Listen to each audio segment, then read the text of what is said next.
Welcome to my channel. இப்போ நம்ம யாரை பற்றி பேச போகிறோன்னா, பழைய காலத்தில் ஒரு வீரம்மாங்க வெகுண்டு எழுந்திருப்பாங்க. அது வேறு யாருமே இல்லை, சோசியல் மீடியாவில் உட்காந்துட்டு நாடகம் போட்டு சம்பாதிக்கிறதுல முதல் இடத்துல அந்த காயத்ரி அம்மையாரையும் மாறி நான் ஒரு நடிகையை எங்கேயுமே பார்த்ததில்ல. அப்போ நேற்று ஒரு வீடியோ போட்டுருப்பாங்க, இதுதான் உங்கள் லட்சணமா அப்படின்ட்டு உள்ளே போய் பார்க்கும்போது நான் எனக்கு ஃபோன் வந்ததுங்க.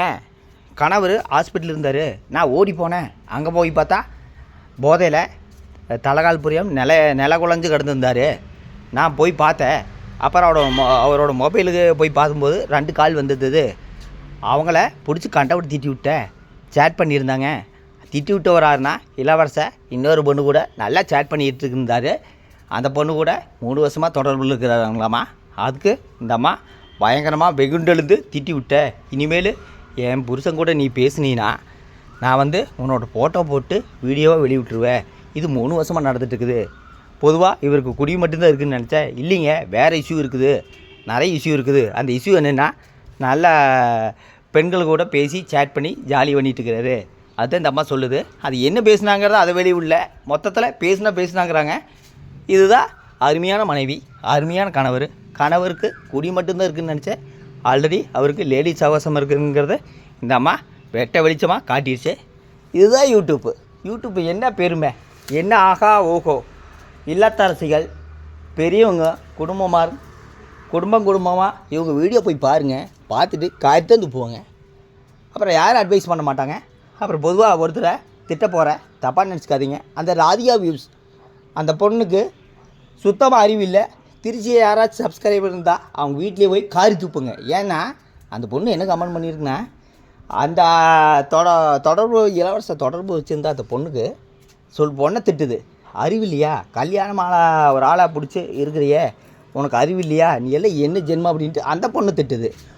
உங்கள் அண்ணன் நொன்னான்னு சொல்லிட்டு இருக்கிற அவர் யோக்கியமானவரே கிடையாது. மொத்தத்தில் பார்த்தீங்கன்னா அந்த பொண்ணுக்கு சுத்தமாக அறிவு கிடையாது.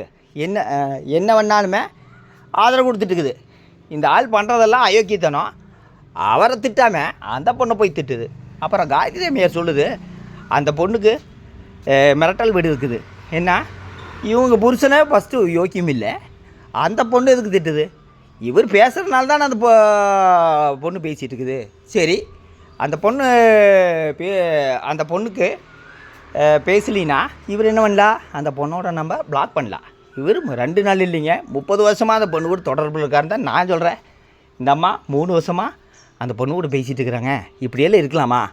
நான் இனிமேல் இருக்க மாட்டேன், சீரி பாய்வா அப்படின்ட்டு பேசிகிட்டு இருக்கிறாங்க. அப்புறம் பார்த்தீங்கன்னா இவங்களோட விசுவாசிகள் 2 பேர் இருக்கிறாங்க.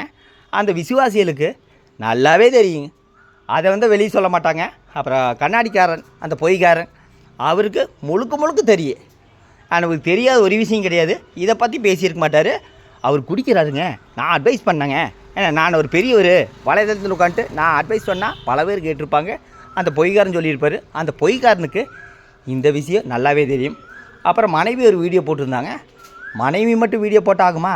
மனைவிக்கு நல்ல வருமானம் வந்திருக்கு. நாம் ஒரு வீடியோ போட்டு எல்லாத்தையும் மிரட்டலான்ட்டு அவர் வீராதி வீரர் சூராதி சூரர் ஒரு வீடியோ போட்டிருப்பார்.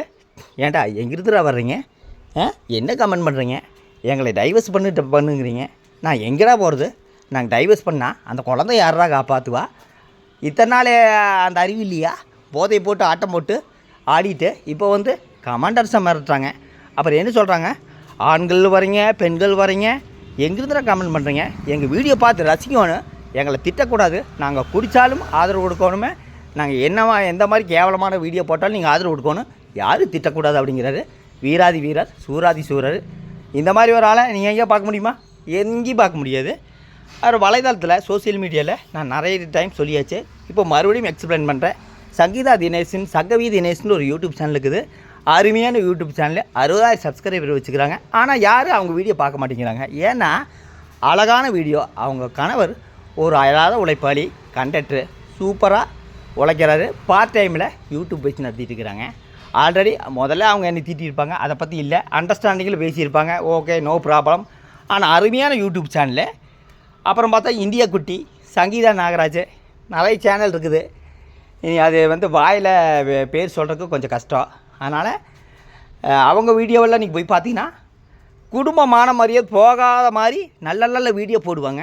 ஆனால் இவங்களுக்கு குடும்பமான மரியாதை போகணும். போனால் தான் இவங்களுக்கு வருமானம்.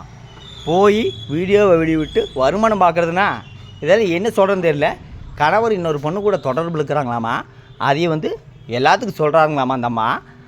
ஸோ அந்த சப்ஸ்கிரைபர்லாம் இவங்க வீட்டுக்கு படையெடுத்து போய் அட்வைஸ் பண்ணுவாங்க. யாரும் அட்வைஸ் பண்ண மாட்டாங்க, காரிக்காரத்தை துப்புவாங்க. என்ன காரணம்னா வலைதளம் இவங்களுக்கு எதுக்கு இருக்குன்னா மான மரியாதையெல்லாம் போக்கிட்டு குடிச்சிட்டு வீடியோ போடுறது, அப்புறம் கெட்ட வார்த்தை பேசிட்டு வீடியோ போடுறது, அப்புறம் கணவர் இன்னொரு பொண்ணு கூட தொடர்பு இருக்குன்னு பேசிட்டு வீடியோ போடுறது, இதை வச்சுட்டு பொழப்பம் நடத்திட்டு இருக்கிற ஒரு ஃபேமிலி தான். இனி என்ன சொல்லுவாங்கன்னா என்னைய சொல்லுவாங்க, இவங்களை பற்றி பேசியே வீடியோ போடுறேன் அப்படிங்கிறா. இவங்க என்ன பண்ணிகிட்டு இருக்கிறாங்க? இவங்க என்ன பண்ணிகிட்டு இருக்கிறாங்கன்னு நான் கேட்குறேன். சோசியல் மீடியாவில் உட்காந்து எதை பேசிகிட்டு இருக்கிறாங்க? கணவர் இன்னொரு பொண்ணோட தொடரமாமா. இந்த அம்மா அப்படியே வீரமங்கையாட்ட எழுதி வீடியோ போட்டு எல்லாத்துக்கிட்டும் சொல்கிறாங்களா. பாருங்க ஃப்ரெண்ட்ஸ், நீங்களே சொல்கிறது நியாயமா அப்படிங்கிறாங்க. எத்தனை சப்ஸ்கிரைபர் இவங்க வீட்டுக்கு படையெடுத்தாங்க நமக்கு தெரியல. எந்த சப்ஸ்கிரைபர் படையெடுக்க மாட்டாங்க, காரிக்காரதை துப்புவாங்க. அதில் எத்தனை பேட் கமெண்ட் வந்துருக்குது நீங்களே போய் பாருங்கள். அதில் காரிக்காரதை துப்பி இருக்கிறாங்க. இதெல்லாம் ஒரு பொழப்பா? இப்படியெல்லாம் பேசி வீடியோ போட்டு வருமானம் சம்பாதிக்கணும்னா இப்படி தான் பேசி இவங்க வீடியோ போட்டு வருமானம் சம்பாதிப்பாங்க. இவங்க கணவர் எந்த இடத்துல வேலைக்கு போக மாட்டார். இப்போ வந்து வேறொரு பொண்ணு கூட தொடர்பு இருக்குதாமா. அது 3 வருஷமாக இருக்குதாமா. 3 வருஷமெல்லாம் கிடையாதுங்க, அதுக்கு மேலே இருக்கும். பூசி முழுங்குறாங்க. முழு சோத்தை அப்படியே வந்து முன்னு பூசி முழுங்குறாங்க. மொத்தத்தில் பார்த்திங்கன்னா இவங்களுக்கு இது இல்லைங்க, இதுக்கு மேலே நிறைய நியூஸ் வரும். ஒரு பொண்ணு கூட கமெண்ட் பண்ணியிருந்தது இனியாமுத்துன்ட்டு. நானும் பெருமண்ணூரில் தாங்க, நானும் போய் கமெண்ட் பண்ணேன். என்னோடய கமெண்ட்டை அவங்க பிளாக் பண்ணிட்டாங்க. ஒரு சில்லி கடைக்காரு கிட்ட கேட்டேன் இவரை பற்றி. அவன் வாயில் ஊற கெட்ட வார்த்தையை தவிர ஒன்றுமே வராது, கெட்ட வார்த்தையாக தான் பேசுவா, நல்ல வார்த்தை இது வரைக்கும் பேசின சரித்திரமே கிடையாது. அப்புறம் இவங்க மனைவி அப்பப்போ வீடியோவில் வெளிவிட்டு புருஷனோட மான மரியாதை போனான்னு சொல்லிவிட்டு வீடியோ வெளிவிட்டு இந்த அம்மா நல்லவங்களாக காட்டிக்குவாங்க. இந்த மாதிரி ஒரு நடிகைவை நீங்கள் வந்து ஹாலிவுட்லேயே நீங்கள் பார்க்க முடியாது. அதனால் என்ன சொல்கிறேன்னா சோசியல் மீடியா எது இருக்குதுன்னு பார்த்துக்குங்க. இந்த மாதிரி வீடியோவெல்லாம் பார்த்தீங்கன்னா கண்டிப்பாக பெண்கள்கிட்டலாம் காட்டாதீங்க. அப்புறம் இவங்க விசுவாசின்னு சொல்லிட்டு இருக்கிற ஆளுங்க அவங்க வீட்டில் இந்த வீடியோ காட்ட மாட்டாங்க. இந்த வீடியோ காட்டினா காரி துப்பிடுவாங்க. இப்படியெல்லாம் ஆளு கூட சகவாசம் வச்சுக்கிறீ அப்படிம்பாங்க. அப்புறம் அண்ணன் சூப்பருங்க, வீராதி வீரருங்க, அண்ணனை மாதிரி ஒரு ஆள் நீங்கள் பார்க்க முடியாதுங்க. அண்ணன் லேடிஸ் தொடர்பு இருக்கிறன்ட்டு அவங்களுக்கு நல்லாவே தெரியும். ஆனால் அவங்க நீ என்ன சொல்ல போகிறோன்னா அது எங்களுக்கு தெரியாதுங்க, நாங்கள் இப்போ தான் கேள்விப்பட்ட அப்படிம்பாங்க. மொத்தத்தில் சோசியல் மீடியாவில் எப்படி இருக்குதுன்னு பார்த்துக்குங்க. கணவர் இன்னொரு பொண்ணு கூட தொடர்பு இருக்கிறாராமா. அது இந்த அம்மா வீடியோ வெளியிட்டு இன்றைக்கி 80,000 போயிருக்கு. இன்றைக்கி சாயந்தரத்துக்குள்ளே ஒரு 2 லட்சம் வியூஸ் போயிரு. அப்புறம் பார்த்து நாளைக்கு வந்து மானே தேனே தங்கமயில் தகரமயிலுன்ட்டு வீடியோ போடுவாங்க. இதுதான் இவங்க லட்சணம். மொத்தத்தில் சோசியல் மீடியாவில் எதாவது பேசணுமோ அதைத்தான் பேசணும். தயவு செய்து இவங்க வீடியோ யாருமே பார்க்காதீங்க, அதான் உங்களுக்கு நல்லது.